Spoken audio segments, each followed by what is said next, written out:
Just quickly here, I wanted to announce the winner for the Vinta backpack giveaway. And so I did the randomize of all the comments. Here's the sad thing. 2 people I selected and they weren't following me on Instagram. So I had to keep on moving on. Those are the contest rules. You gotta leave a comment here, follow the channel, and run over to Instagram and follow me. But I have the winner here. Drum roll.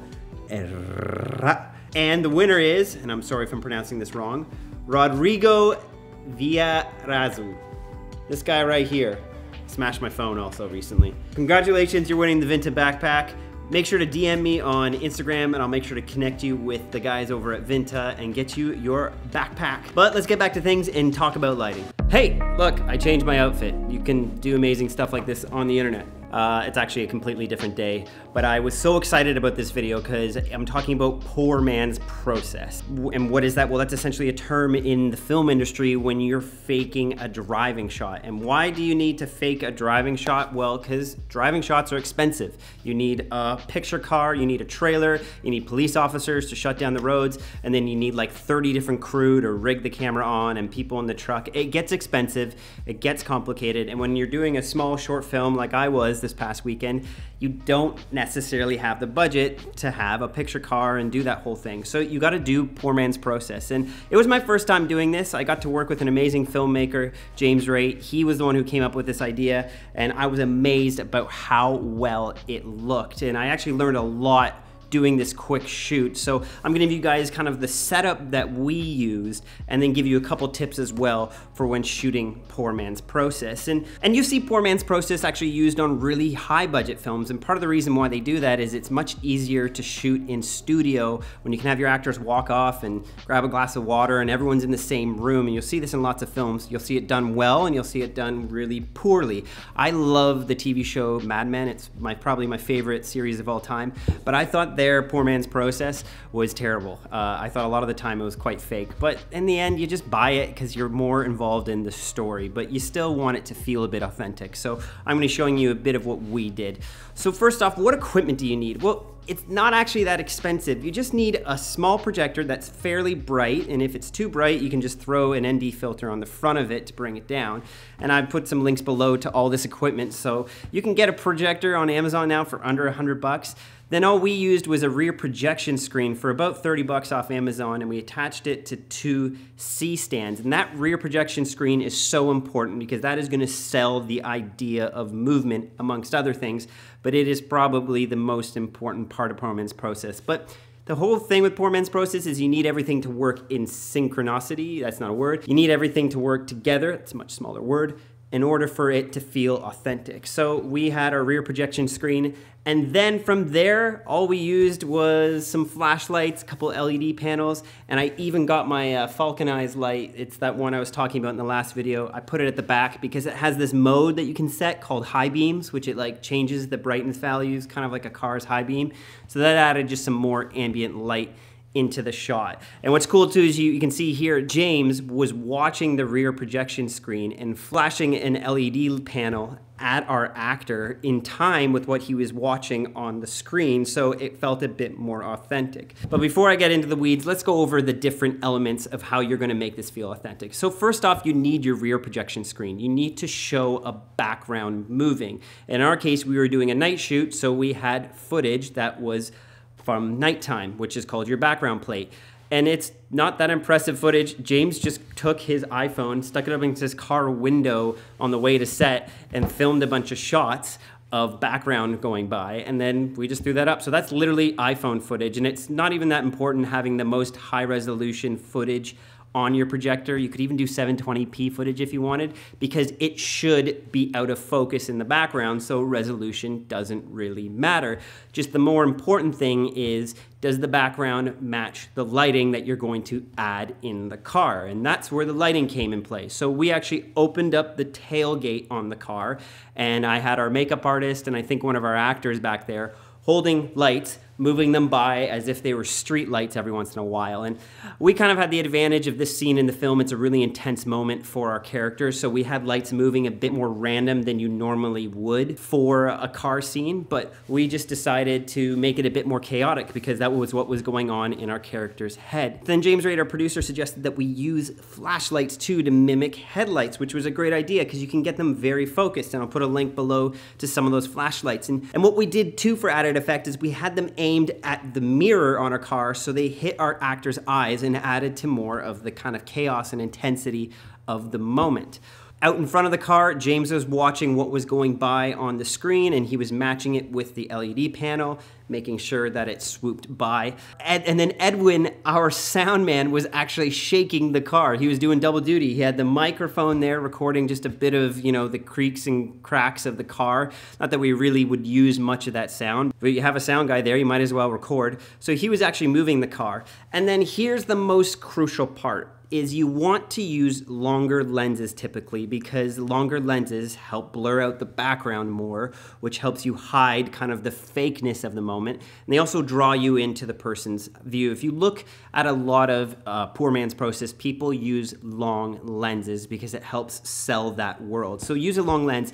And then I found the thing that sold through the whole shoot was if I brought my hands in tight and I shook the camera every once in a while. If you create these vibrations, they will make it feel like a camera is attached to the car. And the whole thing when you're shooting fake car driving or Poor Man's Process is you're trying to recreate the expensive version of it where you have a picture car and the camera is attached to the car. So you can't put the camera out in the middle of nowhere. Oh, and I can't forget too, the thing I did is you want to always have good light on your actor's face. You want to see their performance. So I actually just put the little Falcon F7 light on the dashboard, just right where the speedometer was. It's this light right here.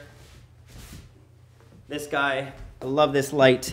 It's my favorite little LED light around. This is magnetic, so it just stuck right there to the, oh, I'm blinding myself. It just stuck right to the dashboard. I've talked about this light a lot. I really love it. It's powered over USB-C and has a really long battery. It's built like a rock. So I just put this on the dashboard and it worked great. Gave him some more light and even gave some dramatic feeling to his hands on the steering wheel.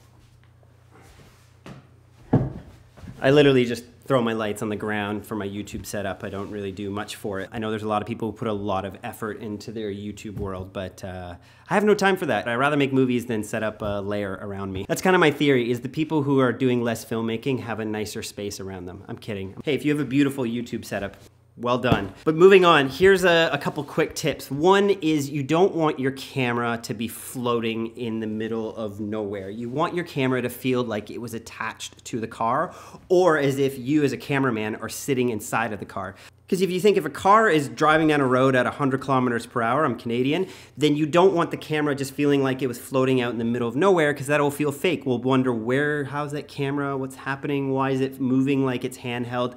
It will ruin the whole idea of the driving shot. So what I found is if I leaned up against the car, then I felt like I was mounted to the car, like the camera was attached to it. The key thing was that you want to add vibrations to the camera every once in a while, like it's going over a bump on the road, because when you're driving that fast, it's inevitable that there will be camera shake. So I found I just vibrated the camera with my hands, literally like this, every once in a while, and it really made it feel like the camera was mounted to the car. And that's probably the biggest secret I could tell you about shooting fake driving, is adding those vibrations in, because it felt super authentic then, as if the camera was part of the car, like it was attached to the hood for this shot, or like it was attached to the side of the door for this shot. And you can add shake in post, but I prefer to do it in camera because I find it just feels more authentic than keyframing on After Effects. The number 2 tip I would say is look out for stagnant lights. And what I mean by that is when we were shooting on the windshield, there was a light coming from a building which just put a window light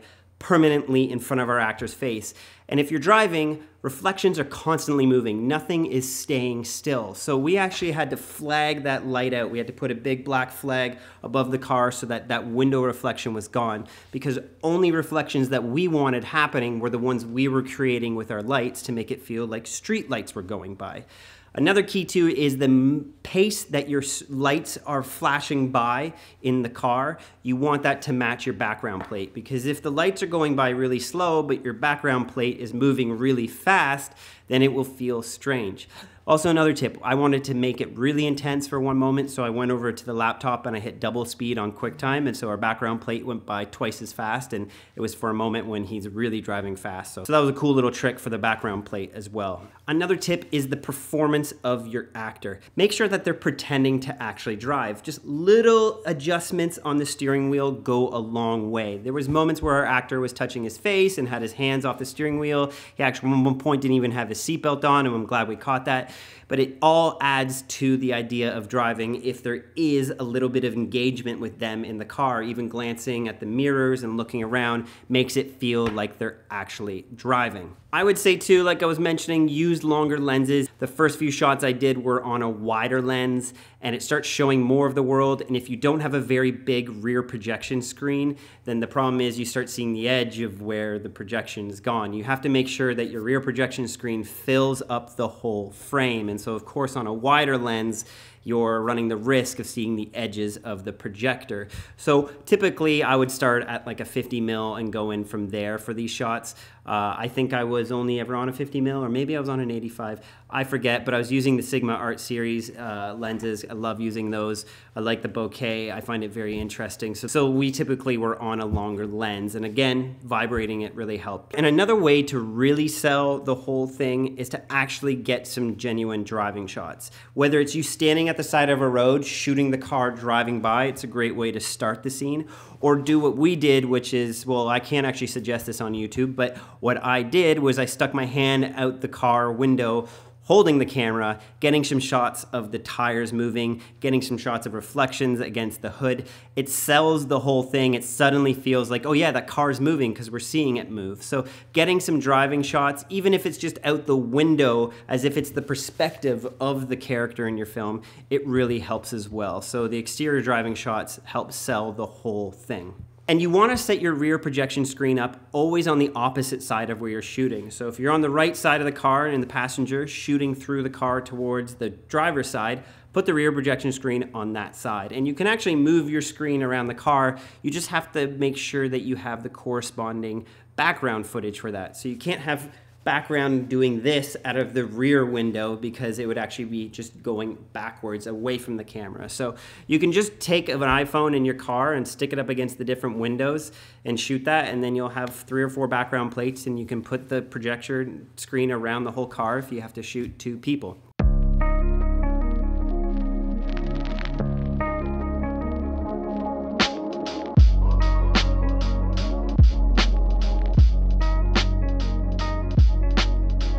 So in the end, I was pretty amazed at how simple it was to shoot this. It took us about an hour to set up. Just put the rear projection screen on the opposite side of where our actor was.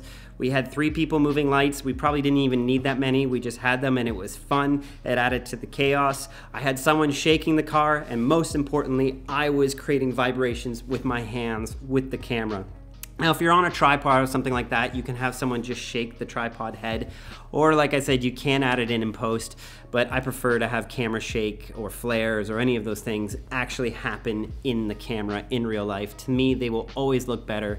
Things are more organic when they're in camera than recreated on software. And so just a quick recap, make sure not to have stagnant reflections because it'll give it away that the car's not moving. Make sure your actor's acting, make sure they're pretending to drive. Make sure too that some of the lights going by match your background plate. It adds to the realism of the scene if there is a coherency between the lights that are moving by and what's happening on the background plate. Although no one is watching that, it still will translate over as more realistic. And as I mentioned like 10 times in this video, add camera shake in, it's really important. And if you have a champion of a sound guy like ours, Edwin, get them to shake the car as well, or you can grab a PA, a production assistant, and have them shake the car. But go do some poor man's process. If you guys do it, maybe I'll post it in one of my next videos. Send me some links to your guys' attempts at this. It's worthwhile to practice. Again, always so funny with filmmaking. People don't practice till they're actually on set shooting something for real, and then they realize all the crap that they could have fixed. So go practice this. Go do it with your friends this weekend. If you have nothing going on, go do it. And then, you know what? You have poor man's process. You have fake car driving on your reels. So next time a client or someone who wants you to shoot their film says, oh, have you ever done any night driving stuff? You can go say, hey, yeah, I do. Here it is. So I hope you guys enjoyed this video. Comment down below if you have any more questions about this. And again, post some of your poor man's driving shots. I'll post them in my next video and maybe I'll critique them, let you know how they are.